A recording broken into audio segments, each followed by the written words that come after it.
Como eu posso trabalhar no exterior?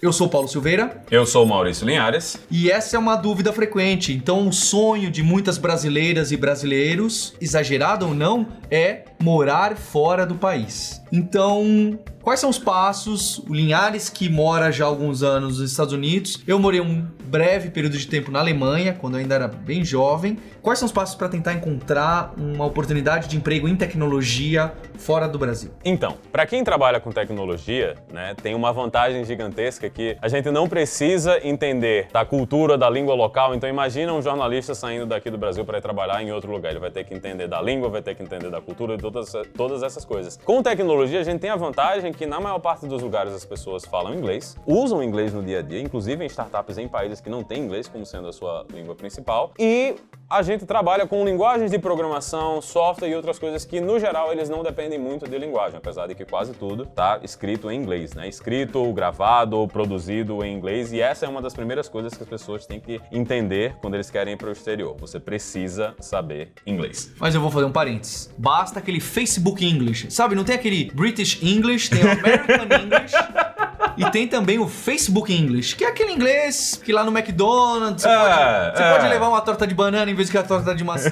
Mas tá tranquilo, as duas são legais. O importante é que você seja capaz de se comunicar. Uma das outras coisas que vai ser importante também é que você consiga, nos processos, na maior parte dos processos de visto, os países vão exigir muito diplomas, né? Então, muitas vezes o pessoal fala que muita gente trabalha em tecnologia, não tem formação acadêmica completa, então é possível você sair do país sem que você tenha uma formação acadêmica completa, um curso superior na área, mas vai ser bem mais difícil, porque você vai ter que comprovar que você tem os anos de experiência, você realmente tem um entendimento, né, desse tipo de coisa. Então, termina sendo um empecilho para quando você está saindo, quando você está fazendo processos de visto para ir para fora do Brasil. Então, para quem está na faculdade, está empolgado, está querendo ir embora do país, termina a faculdade, né? Termina o seu curso, porque isso termina facilitando quando você está no processo de visto e você está indo para um outro país. A gente teve até um episódio sobre vale a pena fazer faculdade ou não para tecnologia. Você precisa, e precisar mesmo você não precisa, mas ela é fundamental para uma série de outras coisas. Se você vai trabalhar com computação pesada, se vai trabalhar fora do país, vai te ajudar muito, e até como um modo que você vai aprender coisas que não são feijão com arroz do que a gente costuma fazer no dia a dia de tecnologia.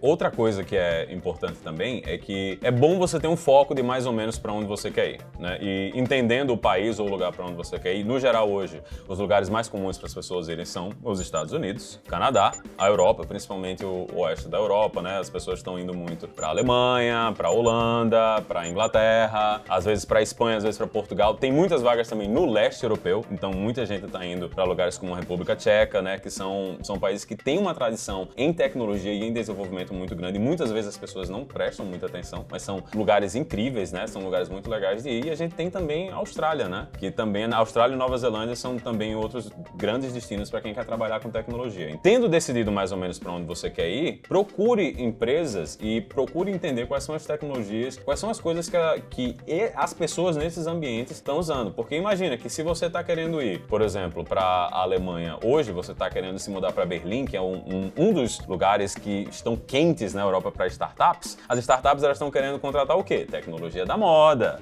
Então eles vão querer pegar você para trabalhar com React, para trabalhar com JavaScript, para trabalhar com Python e esse tipo de solução. Então, se você tem informação nessa área, vai ser um pouco mais fácil de você entrar nesse tipo de mercado. Já se você está querendo ir para outro lugar, por exemplo, para Frankfurt ou para Munique, que são cidades que dependem um pouco mais do mercado financeiro, então você está falando mais em banco, então são coisas mais próximas de Java. Tecnologias tradicionais. Então isso também é uma coisa que você precisa se lembrar um pouquinho, porque dependendo do lugar para onde você está indo, a tecnologia que você faz termina abrindo mais portas para você fazer a aplicação. Existem vários sites de emprego nesses lugares, então o ideal é que você procure os sites de emprego, procure empresas que façam esse processo de visto. Hoje já tem tanto brasileiro que foi para o exterior que muita gente já conhece. Outro hub, né, de brasileiros que foram para o exterior é a Irlanda. Então muita gente lá, o pessoal até brinca, né? Você vai em Dublin, você pode falar em português no meio da rua e virou uma segunda língua dentro da cidade. Tem a comunidade cidade do E-Dublin, que é muito forte, tem muita gente de tecnologia por lá. Pois é, então entender, né, ver quais são as tecnologias, quais são as necessidades e quais são as empresas que estão disponíveis, depois disso aí é você montar currículo, mandar currículo, fazer entrevista, fazer as malas e ir embora. Então, eu queria saber qual o lugar que as pessoas devem pesquisar em relação a ofertas de emprego lá fora, qual tipo de site, e até tem essa tradição em alguns países fora da tal da cover letter, e que aqui no Brasil, o que acontece? As pessoas mandam currículos, dá Ctrl+C, Ctrl+V, e copia um monte de gente na lista de e-mail e fala, segue meu currículo, sem nem dar bom dia, boa tarde, eu falo, olha, na sua empresa tem essa vaga e eu gosto muito dela, porque aí só tem hipsters barbudos trabalhando e eu acho que eu vou me encaixar muito bem por causa disso e daquilo. Como que é esse namoro entre empresa e candidato?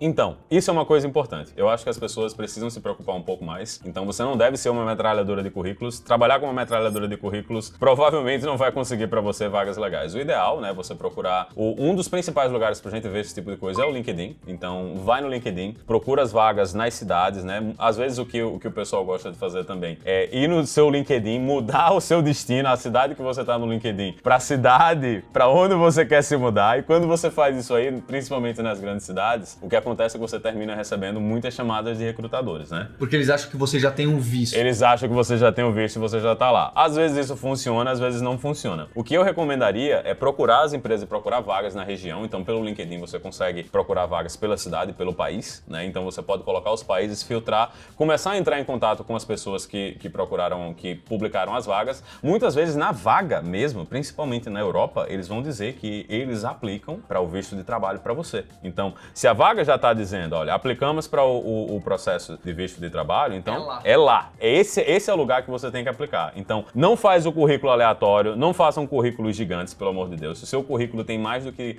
3 páginas, já acabou, né? Faça o seu currículo com o mínimo possível, não precisa colocar onde você fez o seu ensino fundamental e o seu ensino médio, ninguém nem sabe o que é isso. E coloque como você conseguiu experiência, né? Uma das piores coisas que a gente vê quando a gente está trabalhando com currículo, e é uma coisa que infelizmente é meio comum aqui no Brasil, são as pessoas colocarem lista de todas as tecnologias com as quais eles já trabalharam na vida. Abre aqui o YouTube do hipsters.tube, do canal da Lura, vê cada tecnologia, ele põe, eu conheço isso. E às vezes até conhece, mas não tá explicado como você conhece essas coisas. E tem coisas assim que não tem nenhum valor em você dizer que conhece. Muitas vezes o pessoal coloca lá que conhece JSON e XML. Assim, se você trabalha com desenvolvimento web, você conhece as duas linguagens. Você não precisa me dizer que você conhece JSON e XML, né? Nem noções básicas de Excel. Eu não tenho nem noções básicas de Excel, então... Pois é. Então, é importante que você explique, né? Então, para cada lugar que você trabalhou, escreve um pouquinho, diz o que foi que você fez, as tecnologias que você usou, para que quem tá lendo o seu currículo possa entender realmente o que você falou e dar uma explicada por que é que você tá aplicando para a empresa. Entende o que é que a empresa faz. Não manda um currículo para a empresa sem ter a menor ideia do que é que a empresa tá fazendo, né? Uma das piores coisas que pode acontecer é você chegar para a entrevista, o cara pergunta alguma coisa e você pergunta, mas o que é que vocês fazem, né? Como é que vocês ganham dinheiro? Não faz uma coisa dessas. Então, é um processo, não é um processo de aplicação de emprego diferente do que seria um processo de aplicação de emprego aqui no Brasil, mas você tem que se lembrar que essa empresa ela tá investindo um bocado em você porque o processo de imigração não é barato e eles entendem que você tá imigrando para uma cultura diferente, um país diferente, tudo diferente e as chances de não dar certo e você resolver voltar para o seu país de origem são grandes. Então, é um risco que você tá correndo ao sair do seu país e é um risco que a empresa tá correndo também ao fazer você sair do país que você tá para ir para o país destino. Quando você leva esse tipo de processo com seriedade, você se preocupa em entender o que é que a empresa está fazendo, o que é que interessa a você dentro da empresa, você facilita um bocado as chances e aumenta as chances de você entrar numa empresa dessas. Outra coisa que também pode ajudar é procurar as grandes empresas e multinacionais, né, que estão sempre contratando muita gente, os grandes sites, né, que a gente tem no mundo. E elas são um pouco menos disputadas porque não estão tão na moda. Pois é, muita gente quer ir para a startup que está crescendo, que vai dar shares de participação, vai fazer o IPO, mas tem aquela empresa mais antiga que está lá também e pode ser um bom ponto de entrada para você ir para outro país, né? Um ambiente um pouco menos concorrido, não é aquele ambiente de trabalhar de 8 da manhã às 10 da noite de uma startup, então pode ser que seja mais fácil para você se acostumar e entender como é que é funcionar e viver em outro país, né? Que já vai ser uma coisa bem complicada. Você sair daqui do Brasil para ir para outro país, se acostumar com a cultura, a comida e o clima, tudo mais, então tudo isso são coisas que a gente precisa se preocupar preocupado. E Linhares, quero fazer a propaganda do podcast Carreira Sem Fronteiras, que é um podcast muito bacana que só conta histórias de pessoas que trabalham fora do país, que não são só de tecnologia, tá? Tem advogado, tem empreendedor, tem pessoal de marketing, tem designer, tem também programadores e programadoras. Então você procura no seu Spotify Carreira Sem Fronteiras, tem muitas histórias bacanas. Não sei se o seu já foi gravado ou não. Eu fui no primeiro episódio, não? Não foi não, porque ele era o piloto, mas Linhares estará lá se já não está na sua timeline. E acho que também mostra muito esses casos de como você conseguiu visto, como você foi parar aí, qual foi a sua experiência. E se você quer pegar firme, estudar e se dedicar para trabalhar fora do país, dá uma olhada no conteúdo que a Alura tem nas diversas tecnologias que o Linhares citou aqui nesse episódio e também se preparar no seu currículo, no seu inglês, que tem bastante coisa na Alura. Então vai, aproveita e se matricula com 10% de desconto em alura.com.br/promoção/hipsterstube.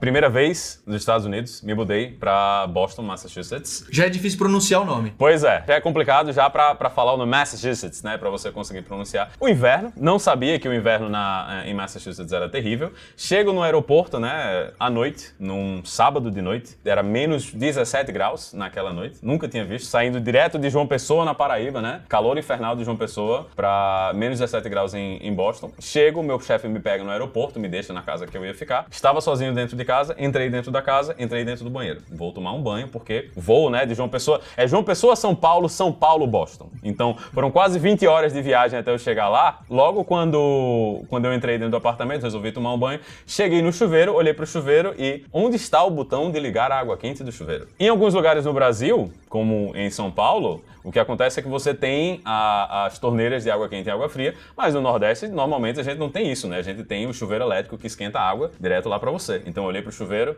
não tinha nada. Só tinha uma torneira, né? Só tinha uma coisa pra virar. Não tinha cores, nem vermelho, nem azul nela. Então eu olhei pra torneira, liguei a torneira, a água estava saindo naquela temperatura muito legal, de quase congelando. Não dava, tentei várias vezes, virei pra um lado, virei pro outro, virei pra cima, todas as formas, a água nunca esquentou. Na verdade, eu tinha que esperar um pouquinho mais pra água esquentar. Mas eu estava com pressa, queria tomar banho. O que foi que eu fiz? Fui pra cozinha, peguei uma panela, enchi a panela de água, esquentei a água e voltei pro banheiro. E o meu primeiro banho nos Estados Unidos, em Boston, foi um banho de cuia.